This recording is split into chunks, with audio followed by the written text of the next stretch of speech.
Version Ultra 1, parce qu'il représente la seule force qu'elle n'arrive pas à manipuler. La plupart des femmes savent très bien comment fonctionne l'attention masculine. Un sourire, un intérêt. Un retrait, une poursuite. Un peu de distance, un rappel immédiat. Ça marche, jusqu'à ce qu'elle tombe sur lui. Lui, l'homme qui n'est pas affamé. Lui, l'homme qui n'est pas impressionné.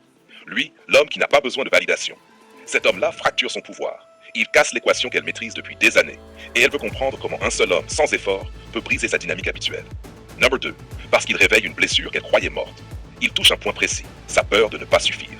Quand un homme facile s'attache, rien ne s'active. Elle prend, elle accepte, elle avance. Aucun danger.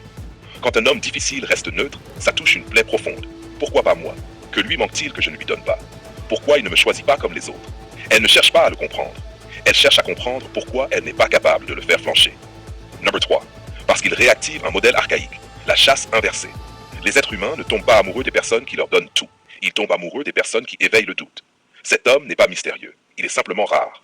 Rare en détachement. Rare en contrôle émotionnel. Rare en stabilité intérieure. Ce n'est pas lui qu'elle veut comprendre. C'est le mécanisme ancestral qui fait qu'un homme non atteignable devient soudain un trophée psychologique. Number 4. Parce qu'il reflète le père qu'elle n'a pas eu, l'ex qu'elle a perdu, l'homme qu'elle n'a jamais possédé. C'est la partie que personne n'aime entendre.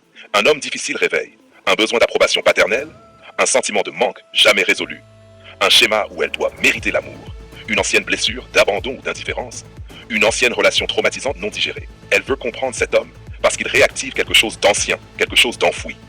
Lui n'est que le déclencheur. Tout le reste vient d'elle. Number 5. Parce qu'elle projette sur lui ce qu'elle aimerait qu'il soit. Elle ne veut pas comprendre la réalité.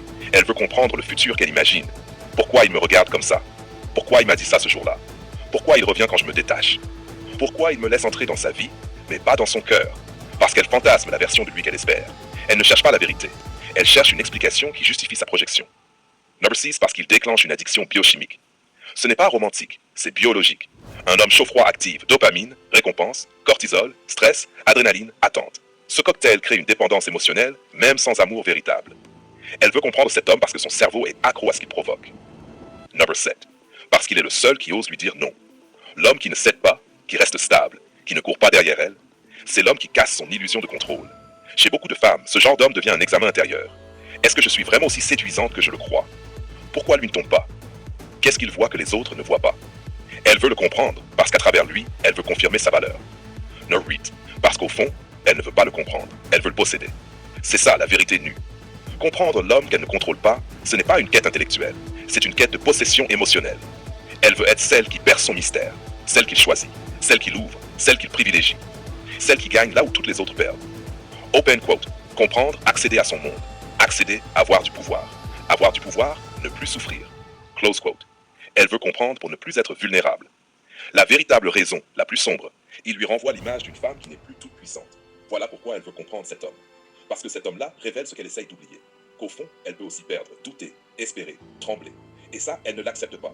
Alors elle cherche à comprendre. Pas lui, elle-même à travers lui. C'est le moment où elle veut comprendre lui et pas un autre. À quel moment elle veut comprendre cet homme et jamais les autres? Il existe un moment très précis, un basculement interne, où son cerveau se fixe sur lui. Ce moment n'arrive pas avec des hommes simples, disponibles ou logiques. Il arrive uniquement quand un certain seuil émotionnel est dépassé. Voici le moment réel, pas celui qu'elle raconte. Number 1. Le moment où il commence à la déstabiliser. Quand un homme provoque une émotion qu'elle n'arrive pas à contrôler. Un doute, une contradiction, une sensation d'inachevé, une intensité inexpliquée, un silence qu'elle n'arrive pas à décrypter. C'est précisément là qu'elle glisse du « je veux plaire, je veux comprendre ». Elle veut comprendre lui parce qu'il crée une perturbation interne que les autres ne créent pas. Number 2. Le moment où il casse son pouvoir habituel. Avec les autres hommes, elle sait comment ils répondent, comment ils s'attachent, comment les choses avancent, comment les interactions évoluent. Mais avec lui, ce schéma ne marche plus. Il n'est pas impressionné, il n'est pas pressé, il n'est pas déséquilibré, il n'est pas acquis. C'est le moment où elle perd sa maîtrise habituelle que naît le besoin de comprendre cet homme-là. Number 3. Le moment où ses actions ne correspondent plus à sa lecture habituelle masculine. Elle croit connaître les hommes. Puis il agit d'une manière inattendue, incohérente, paradoxale, irrégulière, imprévisible. Et c'est précisément quand le mental ne peut plus prédire qu'il commence à analyser. Open quote. L'être humain cherche à comprendre ce qu'il n'arrive pas à anticiper. Close quote. Number 4. Le moment où il donne juste assez, mais jamais tout. C'est un point clé. Il n'est pas froid, il n'est pas distant, il n'est pas fermé, il donne, mais juste assez pour qu'elle continue, pas plus.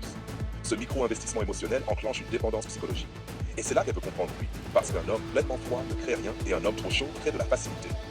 Lui crée du trou, le trou crée la recherche de sens. Number 5. Le moment où il l'a choisi. Puis se retire. un regard fort, une connexion intense, une attention inhabituelle, puis un retrait. Ce moment est décisif. Pourquoi? Parce que son cerveau retient la hauteur du moment et essaye de comprendre la chute du contexte du comportement, qui la fixe sur lui. 9-6. Le moment où elle réalise qu'elle pense à lui en absence, pas uniquement en présence. Avec les hommes normaux, elle pense à eux quand ils sont là. Avec lui, elle pense à lui-même quand il est absent. C'est le moment exact où il passe de quelqu'un que j'apprécie à quelqu'un que je dois comprendre. Number 7. Le moment où son ego est touché. C'est la raison la plus vraie. La toute première fois où il ne réagit pas comme prévu. Il ne répond pas tout de suite, il annule, il reste neutre, il ne valide pas, il ne court pas, il ne se dévoile pas. À ce moment précis, ce n'est plus l'homme qui l'intéresse. C'est l'impact que son comportement a sur son ego. Elle ne veut pas comprendre l'homme, elle veut comprendre pourquoi elle n'arrive pas à la voir comme les autres. Number 8. Le moment où elle sent qu'elle peut le perdre, pas à cause de lui, à cause d'elle, parce qu'il ne montre pas de dépendance, parce qu'il ne mendie pas son attention, parce qu'il ne s'accroche pas. Ce sentiment rare, la possibilité réelle de le perdre, active un mécanisme puissant. Open quote, comprendre, garder. Close quote.